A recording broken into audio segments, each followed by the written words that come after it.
Keith Breyer from San Francisco. I have a question. When you're valuing the companies and you discount back the future earnings that you talk about, how many years out do you generally go? And if you don't go out a general number of years, how do you arrive at that time period? Well, that's a very good question, and it's the heart of investing or buying businesses, which we regard as the same thing. And it is the framework in which we operate. I mean, we are trying to look at businesses in terms of what kind of cash can they produce if we're buying all of them, or will they produce if we're buying part of them, and there's a difference. And then at what discount rate do we bring it back? And then I think your question was how far out do we look and all that.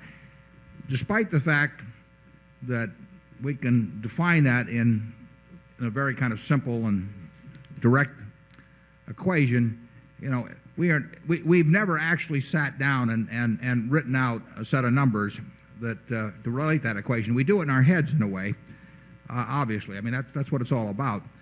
But there's no piece of paper, and there never was a piece of paper that shows what our calculation on Helzberg's or See's Candy or the Buffalo News was in that respect. So it would be attaching a little more scientific quality to our analysis than there really is if I gave you some gobbledygook about, well, we do it for 18 years and stick a terminal value on and do all of this.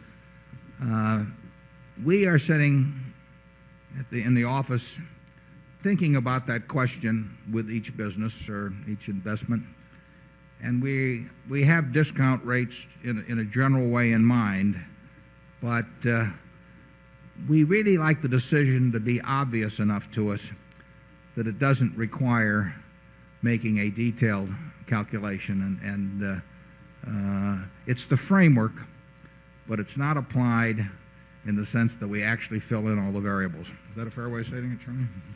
Yeah.